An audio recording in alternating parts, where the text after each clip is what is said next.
हम सभी बड़े पुण्यवान हैं। ये इनको बोलो, ये बात आप हमको मत बताओ, इधर ये बैठे हैं, सब काम हम ही को मत बताओ। जिस तरीके से रहती है आवाज फुल फ्लेस में रखिए, फुल फ्लेस में जैसे रहती है।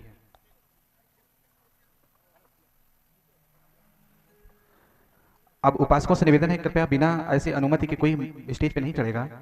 मैं बड़े ही विनम्रता से निवेदन करूंगा इस आयोजन समिति के अध्यक्ष श्री सौरभ सिंह कटियार जी से कि परम पूज्य भदंत डॉक्टर डी रेवत महानायक महाथेरो जी, जो मूल रूप से श्रीलंका के हैं, भारत में आप पिछले 50 वर्षों से निवास कर रहे हैं, महाबोधि सोसाइटी ऑफ इंडिया के पूर्व जनरल सेक्रेटरी, संरक्षक महाबोधि सोसाइटी ऑफ इंडिया के हाथों में फूलों का गुलदस्ता दे करके, बुके दे करके उनका स्वागत करें।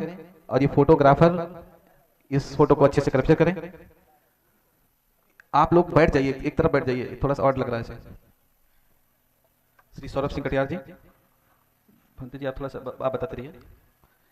इसके बाद में मैं बड़े ही आदर से निवेदन करूंगा समन्वय सेवा संस्थान भारत का प्रतिनिधित्व कर रहे हैं आदरणीय उपासक श्री MP गौतम साहब, आप परम पूज्य लामा रमेश चंद नेगी जी, प्रोफेसर केंद्रीय तिब्बतीय विश्वविद्यालय, आप उनको फूलों का गुलदस्ता दे करके समन्वय सेवा संस्थान की ओर से कानपुर की भूमि पर उनका स्वागत करें। सर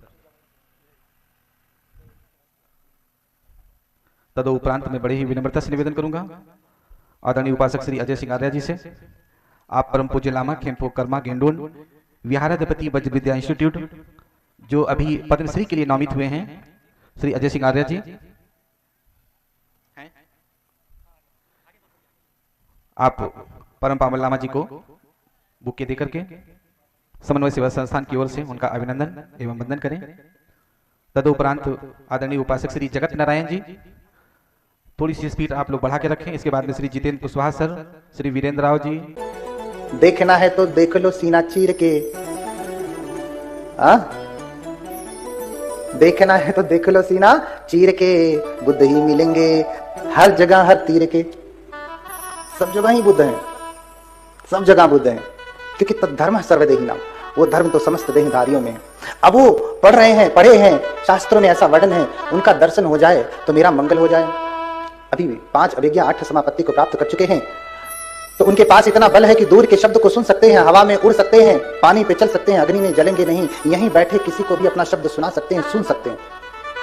इसलिए उन्होंने कोलाहल सुना, कहा अमरनगर में लोग तैयारी कर रहे हैं, तैयारी कर रहे हैं, किसकी? बुद्ध की तैयारी कर रहे हैं।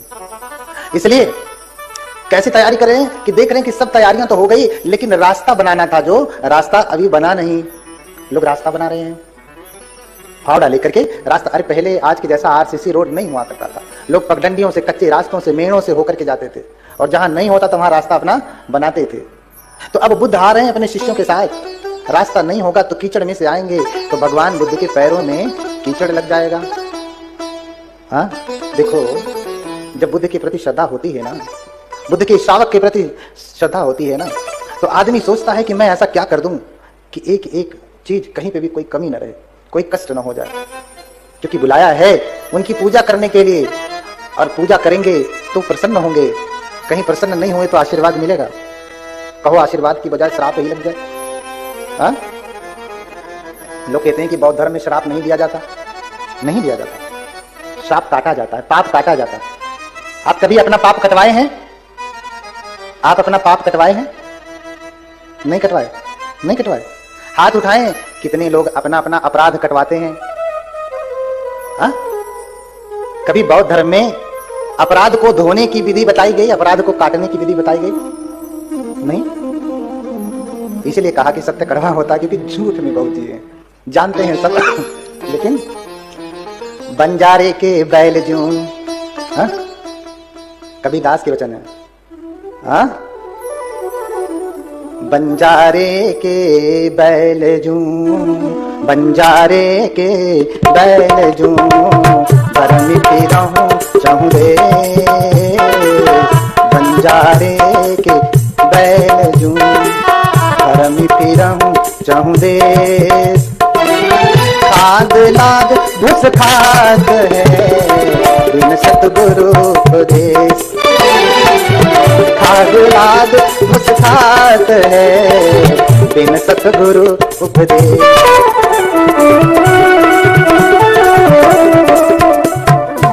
हाँ, बंजारे के बैरजू भरम फिरम चहु देश, खाद लाद घुस खाते हैं बिन सतगुरु उपदेश। बोलिए संत कबीरदास महाराज की। हाँ, बंजारा देखा आपने? बंजारा, हाँ, पहले बंजारे आते थे, गधा लेकर के आते हैं, बैल लेके आते थे, उस पे सारा सामान लाद लेते थे गट्ठर बांध करके। 10 दिन यहाँ रहे, महीने भर वहां रहे, 20 दिन वहां रहे, 2 महीना वहां रहे, कहीं उनका ठिकाना नहीं होता था। हाँ, तो बंजारा का बैल क्या करता था? खाद लाद के लेके जाता था, लेकिन खाता क्या है? भूसा। भूसा। बैलगाड़ी देखा आपने? क्या लाद के लेके जाएगा? अनाज लाद के लेके जाता है। हाँ, भोजन लाद के लेके जाता है, फल लाद के लेके जाता है, सब्जियां लाद के लेके जाता है। खाता क्या है? भूसा। भूसा। आप खाते हैं भूसा? नहीं, लेकिन कबीरदास कह रहे हैं कि मनुष्य भी भूसा ही खाता है। बंजारे के बैल जू भर में फिरहूं चहु देश, खाद लाद घुस खाते हैं बिन सतगुरु उपदेश। अगर सतगुरु का उपदेश नहीं हुआ ना तो सारा पोथी, मैंने कहा ना, अभी तो पढ़ा था ना, जच्चा होती बस लो पढ़ा, लाद के लेके जा रहे हैं लेकिन कुछ पता नहीं। लाद के लेके जा रहे हैं लेकिन कुछ पता नहीं है। तो आपको इतना भी नहीं पता कि आप अपराध कटवाते भी हैं? नहीं पता ना। अच्छा, अभी आप यहां आए थे तेल याचना के लिए, तो आपने क्या कहा? देखो, अपराध काटने की विधि सबसे, अपराध धोने की विधि सबसे पहले भगवान बुद्ध ने बताया। आज लोग नहा करके धो रहे हैं, बात अलग है। हाँ? लेकिन उससे पहले बुद्ध ने बताया। क्या बताया? आप करते हैं, आप यहां आकर के क्या बोले? ओकाश वंदामि बनते। बनते, थोड़ा समय दीजिए, वंदना करता हूं, करती हूं, थोड़ा समय दीजिए। द्वारतयेन मया कतंग सब्बं अपराधम खमतु मे भन्ते। कटवाया ना? हे भन्ते, थोड़ा समय दीजिए, टाइम दीजिए। देखो, भन्ते से, भन्ते का समय भी लेते और भन्ते को पाप भी लाद के चले जाते। हे भन्ते, समय दीजिए, थोड़ा टाइम निकालिए। मेरे तीनों द्वारों से जो पाप कर्म हुआ है, 3 द्वार कौन कौन से हैं? काया, वाचा, मन। तीनों द्वारों से जो मैंने पाप कर्म किया है, खमतु मे भन्ते, उसे क्या करें आप? क्षमा कर दें। आप अपना अपराध कटवाने के लिए आते हैं और भन्ते भी कहते हैं साधु साधु खमामी खमामी खमामी, 3 बार कहते हैं क्षमा कर रहा हूं, क्षमा कर रहा हूं, क्षमा कर रहा हूं। सोचो, जो आपका अपराध काट सकता है, जिस दिन लादने पे आया तो क्या हो जाएगा? हाँ, जो आपका अपराध काट रहा है, जिस दिन लादने पे आया अपराध तो फिर क्या कर डालेगा? जो घर बना सकता है, बिगाड़ना तो बहुत है आसान है, आम आदमी बिगाड़ देता है। हाँ, बोलिए आर्य श्रावक संघ की करुणा हो, उसमें अर्हत लोग हैं। बोलिए आर्य श्रावक संघ की। तो आप अपना अपराध कटवाने आइए, लदवाने नहीं। ऐसा कोई कृत्य ना करिए कि किसी भिक्षु को जरा सी भी पीड़ा हो गए, कष्ट हो गए, क्योंकि तुम्हारा पाप काटने के लिए कोई नहीं काटता इस संसार में। बता दो कोई विधा हो जो स्वीकार करता है, हाँ तूने जो सब अपराध किया मैं क्षमा करता हूं तेरे अपराधों को, कोई है? लेकिन भगवान ने ये विधि बताई। हाँ, हे भन्ते, समय निकालिए, समय निकालिए। तीनों द्वारों से जो मैंने पाप कर्म किया है, हे भन्ते समय निकालिए। तीनों द्वारों से जो मैंने 1 बोरा पाप किया है, खमतु मे भन्ते। हाँ, तो इतने लोग बैठे हैं, 1-1 बोरा पाप किया होगा, लेकर के आए, अपना अपना पाप रख दिए। जैसे दान लेकर के आते हैं ना, भोजन दान होता है, तो कोई सब्जी बनाया, कोई चावल बनाया, कोई चपाती बनाया, कोई क्या बनाया, भन्ते को भोजन देने के लिए सब लोग अपना अपना टिफिन लेके आए ना, जो लाइन सामने रख देते हैं, भन्ते ले लेते हैं। ऐसे अपना अपने बोरे का पाप कर्म लेकर के आते हैं और सामने रख देते हैं, भन्ते ठीक है स्वीकार कर लेते हैं।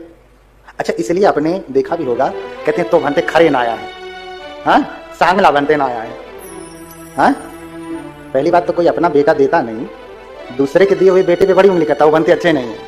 अरे भैया, तो तू देख के दिखाना अपना बेटा अच्छा वाला। अच्छे वाले को तो आईएएस बनाना है, जो बुरा होगा उसको भन्ते, इसको ले जाइए, यही बहुत बदमाश है, इसको भन्ते बनाइए। हाँ भैया, सबसे खराब बेटा देंगे तो सबसे खराब गुरु बनेगा। गुरु तो भाई आपका मार्गदर्शन करने वाला होता है, आपके अंधकार को दूर करने वाला होता है। जो स्वयं अंधकार में होगा आपको कैसे प्रकाश की ओर लेकर के जाएगा? नहीं ले जा सकता। इसलिए आईएएस बनाने के लिए गधे वाले बेटे को रखिए, लेकिन भिक्षु बनाना है तो सबसे श्रेष्ठ प्रकांड विद्वान जो होता है उसको देवें, तब जाकर के भगवान बुद्ध का शासन आगे बढ़ेगा।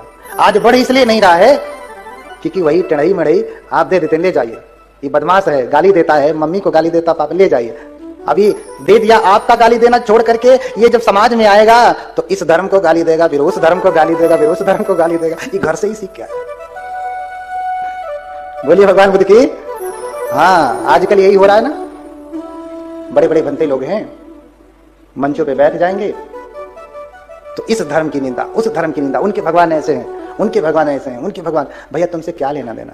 कभी किसी दुकान पे आप जाते हैं, मिठाई खाया, अच्छी नहीं लगी तो वहीं खड़ी होकर के खूब मिठाई को गाली देती हैं कि दुकानदार को गाली देती हैं। नहीं अच्छा लगा तो दोबारा नहीं जाते ना, मना भी कर देते कि तू भी मत जा, वहां की मिठाई अच्छी नहीं है, कि गाली देते यार ये बहुत।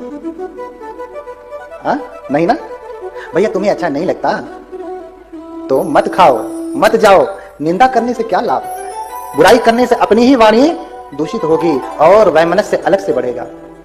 तो ये कारण इसलिए हो रहा है कि ये घर से ही गाली गलौच वाला है। अच्छा वाला बन दे देंगे तो गाली गलौच करना बंद करेगा। तो बताइए कितने लोग अच्छे वाले बेटे को देंगे। हिम्मत पड़ रही है। हाँ अरे लोग शर्त लगाते हैं, मैं 4 बोतल पी जाता हूं, तू पी सकता है। अब शर्त लगाइए, लगाएंगे शर्त? कोई शर्त लगाएगा? सब हार जाएंगे।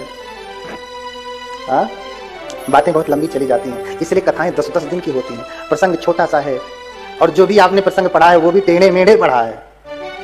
हाँ उसको शूद्र बना करके पढ़ा है, ब्राह्मण बना करके नहीं पढ़ा, ऊपर होकर के नहीं पढ़ा। इसलिए पहला वाला जो था उसे ठोंक पीट करके सीधा भी करना है, नया वाला बताना भी है। तो भगवान बुद्ध के पास 32 महापुरुष लक्षण और 80 अनुव्यंजन होते हैं। उन्हीं की आराधना कर रहे हैं कि ऐसे बुद्ध अगर धरती पे जन्म लेवें तो लोगों का कल्याण हो जाए। तब तक अपनी दृष्टि से लोक का आवर्जन करते हैं, देखते हैं कि कहीं क्या इस समय कोई बुद्ध जन्म ले चुके हैं क्या, शायद कोई लिए हों क्योंकि संसार बहुत बड़ा है। तो देखते हैं क्या अमर नगर में बड़ा कोलाहल चल रहा है, लोग बड़ी तैयारी कर रहे हैं, बड़े खुश हैं, बड़े प्रसन्न हैं। इतना प्रसन्न आज तक सुमेध ने किसी को देखा नहीं था। तो क्या कारण है कि ये सभी प्रसन्न मन से तैयारी कर रहे हैं? चल के देखना चाहिए, समझ नहीं पाए तो चल के देखना चाहिए। इसलिए अपने रिद्धि बल से हिमालय को छोड़ करके शोधितम अंजसम दिस्वा ओतरित्वा न भातहिम इति तम जनतम पुछी किम तम शोधेसि अंजसम। आते हैं और ऊपर से ही नीचे उतरते हैं। जहां सभी लोग रास्ता बना रहे थे भगवान बुद्ध के आने के लिए, दीपंकर बुद्ध के आने के लिए, वहीं उतर जाते और कहते हैं कि अरे आप लोग रास्ता क्यों बना रहे हैं, किसके लिए बना रहे हैं? कोई राजा आने वाले हैं क्या? कोई बहुत बड़ी बैठक होने वाली है क्या? कोई मंत्री आने वाले हैं क्या जो इतनी बड़ी तैयारी? और राजा भी आते तो भी इतनी बड़ी तैयारियां नहीं होती हैं जितनी बड़ी आप लोग कर रहे हैं। तो कहते हैं कि अरे सुमेध त्वं न जानासि, आप तो इतने बड़े रिद्धिमान व्यक्ति हैं, रिद्धि सिद्धि से युक्त हैं, आपको तो दिखाई देना चाहिए, आपको दिखाई नहीं देता। दिव्य दृष्टि है आपके पास, आप जानते ही नहीं क्या? सुमेध त्वं न जानासि दीपंकर तथागत संबोधिम उत्तमं पत्वा धम्मचक्रम अनुत्तरम। अरे सुमेध तुम नहीं जानते क्या, इतने बड़े तपस्वी हो। अरे इस समय इस धरती पे दीपंकर बुद्ध का उत्पाद हो चुका है, उन्होंने उत्तम संबोधि को प्राप्त कर लिया है, धर्म चक्र का प्रवर्तन कर लिया है। तो ऐसे बुद्ध को भिक्षु सत सहसे ही चतु ही विमले ही तंग निमंतयिम दानेन मया लोके एक नायकम। और जब सुनते हैं, जब ये सुनते हैं कि बुद्ध होती सदन सुत्वा पीति पामो जितावदे, बुद्ध शब्द सुना। अरे तुम नहीं जानते कि दीपंकर बुद्ध का उदय हो चुका है, उन्होंने जन्म ले लिया है। बुद्ध शब्द सुनते ही जिसकी वो हर दिन कामना करते थे, आज शब्द सुना तो इतने प्रसन्न हुए कि उनके रोम रोम खड़े हो गए कि बुद्धों का दर्शन होगा, बुद्ध का दर्शन होगा। कहते तुम बुद्ध कह रहे हो? हाँ बुद्ध कह रहा हूं। 3 बार पूछते हैं। हाँ बुद्धो भण सियावसा, हाँ बुद्ध कह रहे हो तुम? हाँ बुद्ध कह रहा हूं। हाँ बुद्धो भण, बुद्ध कहता हूं। बुद्ध कहते हो? हाँ बुद्ध कहता हूं। बुद्ध हो गए हैं, आने वाले हैं। जितनी बार वो सुनते हैं उतनी बार प्रीति से भरते हैं, प्रसन्न होते हैं और सोचते हैं कि जब बुद्ध आ रहे हैं, उनके लिए इतनी तैयारियां कर रहे हो, उनके लिए ये रास्ता बना रहे हो, तो लाओ थोड़ी जगह मुझे भी दे दो। देखो जब कोई व्यक्ति जितना धर्म में पका होता है ना, उसे जरा सा धर्म का कहीं से रास्ता मिलता है ना, कुछ भी पुण्य करने का अवसर मिलता है, वो सोचता है मैं कितना कर डालूं। हाँ, ये कथा लगाने के लिए तो विजय जी ने कहा, बात किया हमारे मितानंद जी से। हाँ, लेकिन किसी पुण्यवान व्यक्ति को जब ये सुनने में आया बुद्ध शब्द, अरे बुद्ध की कथा, बहुत कथाएं सुनी, बुद्ध की कथा नहीं सुनी, संवेग जग गया, तो लाओ मैं करता हूं। आज कहां बैठे हैं आप? हाँ, जब किसी के भीतर धर्म का संवेग होता है ना, तब वो चाहता है कि मैं कितना करूं, कितना कर डालूं धर्म के लिए। और कोई व्यक्ति धनवान भी इसीलिए होता है कि बड़ा पुण्य किया होता है कई जन्मों का। ऐसे ही, अरे भैया आप क्यों नहीं अंबानी के घर में पैदा हो गए, क्यों यहां पैदा हुए? पैदा हो जाइए ना। देखिए, हमको हमारा जन्म वहीं पे होता है जैसी हमारी पात्रता होती है। बार बार मैं दोहराता हूं, जो योग्यता हम अर्जन करते हैं ना, जो क्वालिफिकेशन हम प्राप्त करते हैं, नौकरी वहीं लगती है। आपने इंजीनियरिंग किया है तो हॉस्पिटल में नौकरी मिलने वाली नहीं है। हाँ, समझ रहे हैं ना? आपने टीचिंग किया है, अध्यापक बनने की पढ़ाई की है, तो आपको इंजीनियर नहीं बनाया जाएगा। बनाया जाएगा? कोई मेडिकल की तैयारी किया है और चाहे कि उसे इंजीनियर बना दिया जाए तो बनाया जाएगा। राष्ट्रपति भी चाहें, राष्ट्रपति के पास तो बहुत पावर होती है ना, लेकिन राष्ट्रपति भी चाहें तो डॉक्टर को इंजीनियर की जगह पे नहीं रख पाएंगे, क्योंकि पात्रता ही नहीं, पात्रता ही नहीं है। तो ध्यान रखिए, जब हमारी योग्यता होती है ना, तभी जाकर के आशीर्वाद भी काम करता है। कभी कभी लोग मुंह उठाए चले आएंगे, कहेंगे बनते जी आशीर्वाद दे दो, आशीर्वाद दे दो। भैया क्या तुमने जीवन में कोई पुण्य किया कभी? कि सिर्फ आशीर्वाद लेने के लिए, कृपा बनाने के लिए कहते हैं? कृपा भी तब बनेगी जब पुण्य किया है तब, नहीं तो कृपा बनने वाली नहीं, आशीर्वाद होने वाला नहीं। लेकिन उसकी सांत्वना के लिए हम लोग कह देते हैं कि मंगल हो, सुखी हो, खुश रहे। सांत्वना ही सही, उसे अच्छा लगता है। इसलिए जीवन में सबका मंगल नहीं होता, आशीर्वाद तो सबको दिया जाता है, लेकिन मंगल उसी का होता है जिसके पास योग्यता होती है। तो राष्ट्रपति भी चाहे तो अयोग्य व्यक्ति को अपनी पावर से, अपनी क्षमता से, अपने आशीर्वाद से किसी को कहीं पे स्थापित नहीं कर सकता अगर वो उसके योग्य नहीं है तो। इसलिए आपको उसी गर्भ में स्थान मिलेगा जैसा आपने कर्म किया है। समझ रहे ना?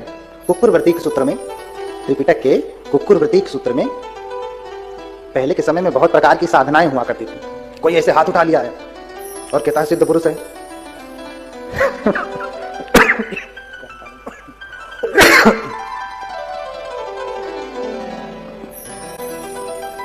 तो बहुत साधनाएं होती थी। कोई एक पैर पे खड़ा है तो वो भी बड़ा सिद्ध कहलाता था। हाँ?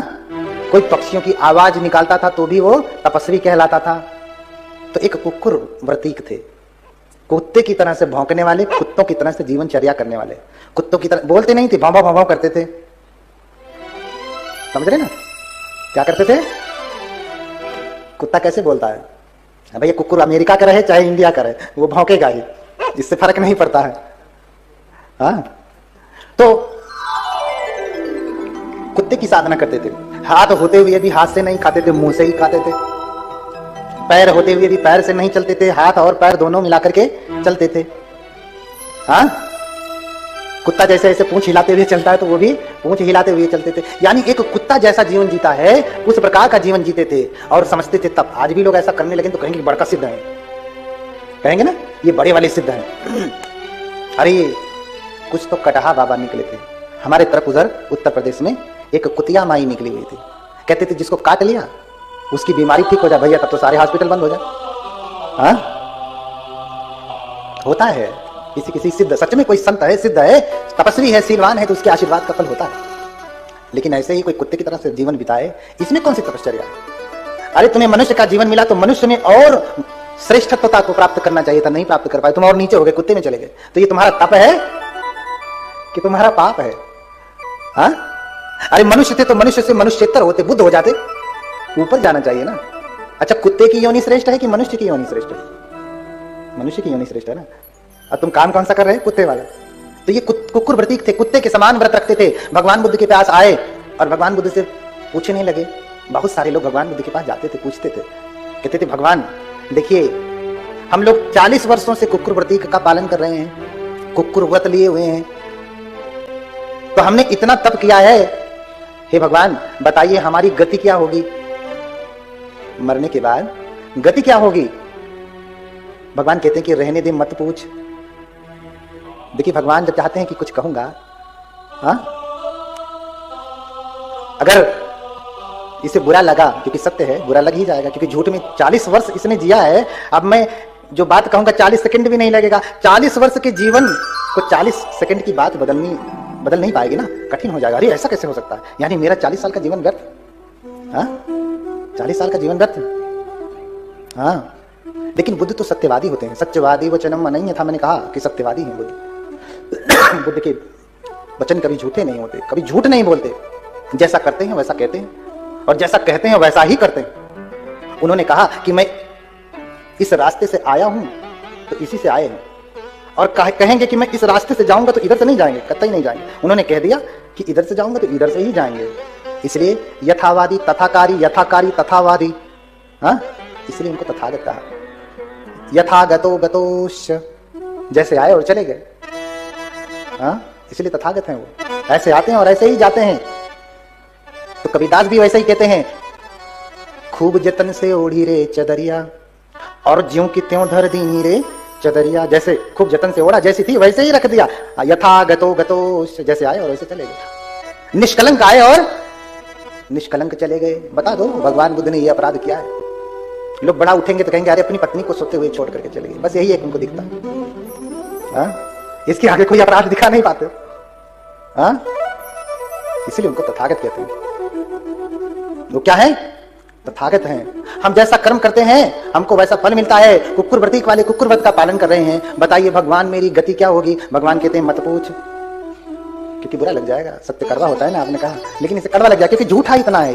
40 साल का जीवन इसका झूठा रहा है। इस व्रत से उसको कोई लाभ होने वाला नहीं। फिर दूसरी बार भी पूछते कि बताइए ना भगवान मेरी गति क्या होगी? फिर भी भगवान कहते अरे मत पूछ। हाँ, फिर तीसरी बार भी निवेदन करते अरे बताइए ना भगवान हमारी गति क्या होगी? हमने इतना तप किया है, 40 वर्षों तक कुत्ते का जीवन जिया है, हमारी गति क्या होगी? और जब कोई 3 बार पूछ लेता था तो लो भैया नहीं मानोगे, सुनना ही चाहते हो तो सुनो। हाँ, तो मधु सम मीठ करुण विष तूला, मधु सम मीठ करुण विष तूला, सत्य सनातन मंगल मूला।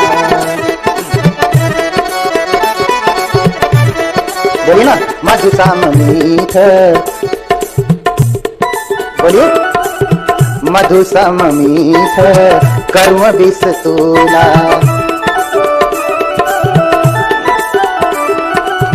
सत्य सनातन मंगल मूला, सनातन मंगल मूला, सत्य सनातन मंगल मूला, सत्य सनातन मंगल मूला, सत्य वदत कटु मीठ न देखे। क्या नहीं समझा ना? सत्य वदत कटु मीठ न देखे, अनुचित लाभ हानि मन देखे, अनुचित लाभ हानि मन देखे, अनुचित लाभ बहु ही तहेरी बदय पुरबानी, मौन रहे लखी मौन रहे लखी बहुहित।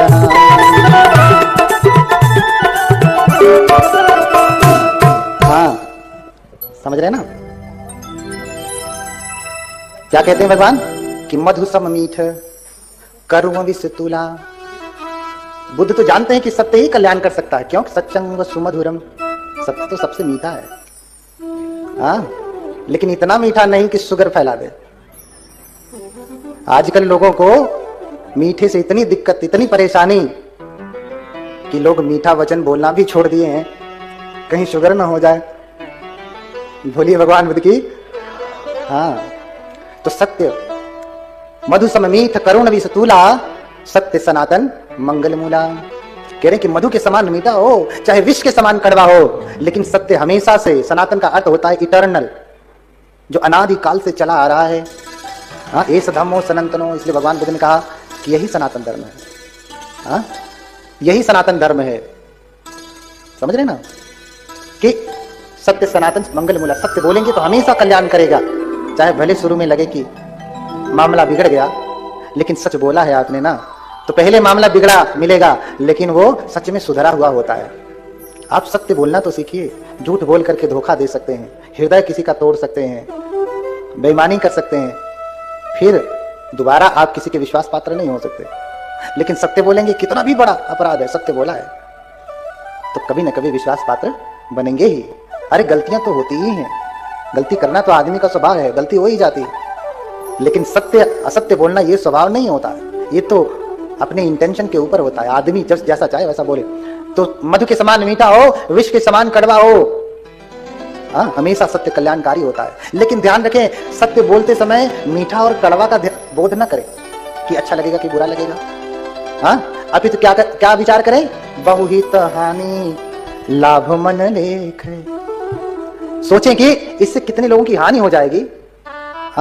कोई निर्दोष व्यक्ति है, उसे कई गुंडे दौड़ाते हुए आ रहे हैं और भागते भागते आपके घर में छुप गया। तो आपसे पूछा कि अरे एक आदमी को दौड़ते हुए देखा क्या तूने, तो क्या कहेंगे आप? सत्य बोलेंगे ना, हाँ हमारे घर में तो है। यहां आपका सत्य झूठा हो जाएगा, झूठे से भी ज्यादा खतरनाक हो जाएगा आपका सत्य, क्योंकि निर्दोष व्यक्ति है, उसे बचाना था, लेकिन आपने मरवा दिया।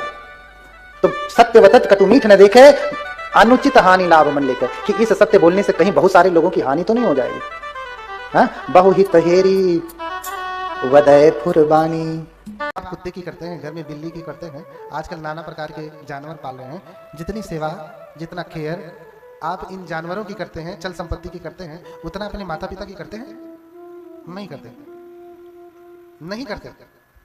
तो कुत्ते की सेवा करने वाला अगले जन्म में उससे भी नीचे चला जाता है। उसकी सेवा करके बहुत पुण्य नहीं होने वाला। जीवों पर दया करें, उनकी रक्षा करें, लेकिन सेवा तो गुरु पितुमात महत्तम देवा, गुरु पिता और माता की ही होती है।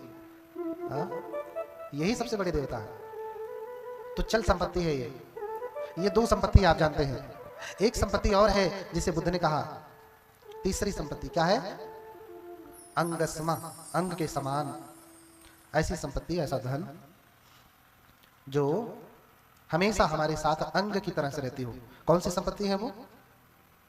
जो हमने ज्ञान, जो विद्या हमने अर्जन किया है। जैसे अभी ये माइक ऑपरेटर है ना, इन्होंने इसमें विद्या अर्जन किया है। इस माइक को चलाने का जरा सा भी चिल्लकों करेगा तो उन्हें फट से समझ में आ जाएगा कि कहाँ पे कौन सी बटन घुमाना है। अंग के समान उनके साथ में ये विद्या, ये धन हमेशा साथ में रहते हैं। अंग के समान साथ में रहती है। ये जो म्यूजिशियन है, इन्होंने जो संगीत विद्या, जो वाद्य विद्या लिया है, अभी कोई भी गीत चलेगा उन्हें तुरंत पता चलेगा कि कौन सी उंगली कौन से बटन पे फिराना है तो सुर निकलेगा। इन्हें किताब लेके खोलना नहीं पड़ेगा कि भंते जी ने कौन सा गीत गाया, लाओ देखता हूँ फला पेज में लिखा है, यहाँ फिर उंगली यहाँ रखेंगे, यहाँ। ऐसा नहीं, ये अंग के समान साथ में है और काम करता है, तुरंत काम करता है। तो ये अंग, डॉक्टर इंजीनियर प्रोफेसर हो जाएंगे, पैसा कमा लेंगे, आप सब कुछ यही अर्जन कर लेंगे, लेकिन इन सबसे अनुगामिक निधि प्राप्त होने वाली नहीं है, जो हमारे बाद भी हमारे साथ जाए, मरने के बाद भी हमारे साथ जाए, जिसके लिए हम इतना प्रयास करते हैं। मरने के बाद भले आपके सामने लिख दिया जाए स्वर्गवासी, जब कोई मरता है तो सबके सामने क्या लिखा जाता है? स्वर्गवासी या स्वर्गीय। जो सबसे बड़ा चोर होता है उसके सामने भी स्वर्गीय लिखा जाता है। सबसे बड़ा बेईमान जो होता है वो भी मरता है तो क्या लिखा जाता है? स्वर्गीय, स्वर्गवासी। अच्छा, यही सब स्वर्ग में जाएंगे तो जो धर्मार्थी हैं वो कहाँ जाएंगे? चोर बेईमान भी सब जाएंगे स्वर्ग में, ईमानदार भी जाएंगे सब स्वर्ग में। तो फायदा क्या है इतना धर्म करने का? इसलिए बौद्ध धर्म में सबको स्वर्गवासी नहीं लिखा जाता है। बौद्ध धर्म में सबको स्वर्गवासी नहीं लिखा जाता है। उनको स्कंद विलीन, तत्व विलीन, माने पांचों स्कंद में मिल गया, यानी माटी माटी में, पानी पानी में, हवा हवा में, चेतना चेतना में मिल गई। बस कहने का तात्पर्य यही है। स्वर्ग गए नरक गए हम नहीं जानते। हाँ, जिनकी गति का वर्णन किया जा सके उसके सामने लिखा जाता है कि हाँ ये स्वर्गवासी हैं, देवलोकगामी हैं। तो ये जो अचल संपत्ति है यही रह जाती है, चल भी रह जाती है, अंगस्मा भी यहीं रह जाती है। अनुगामिक निधि ही हमारे साथ जाती है। लेकिन अनुगामिक निधि आप इंजीनियर की पढ़ाई करके नहीं प्राप्त कर सकते। अनुगामिक संपत्ति आप इंजीनियर बनकर के नहीं, डॉक्टर बनकर के नहीं, प्रोफेसर बनकर के नहीं कर सकते, उस विद्या से नहीं कर सकते। हाँ, जब उस विद्या को आप लगाएंगे, कहाँ लगाना है, तो अनुगामी को होगी। ये आगे बुद्ध बता रहे हैं, कह रहे हैं कि ये जो अनुगामी की निधि है आप प्राप्त कैसे करेंगे। तो सबसे पहले कह रहे हैं कि यस्य दानेन शीलेन संयमेन दमेन च निधि सुन्नहि तो होति इथिया पुरीसस्वा। इस निधि को प्राप्त करने के लिए, संपत्ति को प्राप्त करने के लिए दानशील आदि का पालन करते हुए प्राप्त करना पड़ता है। चाहे स्त्री हो चाहे पुरुष, दोनों के लिए बात वही है। ये सब करते हुए प्राप्त करना होता है। तो करेंगे कहाँ दानशील? आप दान कहाँ देने जाएंगे? शील कैसे पालन करेंगे? तो कहा कि चेतियम ही च संघेवा पुगले अतिथि सुवा। देखिए, अनुगामी की निधि कैसे प्राप्त करेंगे? तो कहा कि चैत्य के द्वारा हम अनुगामी की निधि प्राप्त करते हैं। चैत्य किसे कहते हैं? जो बुद्ध को पहले से जानते होंगे, वो बुद्ध के स्थानों पे भी गए होंगे, सारनाथ, बोधगया, कुशीनारा, लुम्बिनी, श्रावस्ती, इन जगहों पे गए होंगे। तो आपने देखा होगा कि स्तूप है, स्तूप है बना बड़ा बड़ा। अब चैत्य भी 3 प्रकार के हो जाते हैं। हम चैत्य कहते किसे हैं और चैत्य कितनी प्रकार के होते हैं? तो सबसे पहले आप समझें कि चैत्य कहते किसे हैं, जिसे पाली में चेतीय कहते हैं। हमारे आजकल के जो आधुनिक बौद्ध हो रहे हैं, उनका दिमाग थोड़ा, वो पता नहीं कौन सा ग्रंथ पढ़ करके आते हैं, बस वो झगड़ा लड़ाएंगे। वो एक ही काम करेंगे, बौद्ध धर्म माने किसी धर्म की निंदा करना। बौद्ध धर्म का अर्थ क्या होता है? दूसरे धर्म की जितनी बढ़िया निंदा आलोचना कर लो, वो बौद्ध धर्म। ये पता नहीं कौन से विश्वविद्यालय से पढ़ के आते हैं, तो कौन से ग्रंथ को पढ़ करके आते हैं।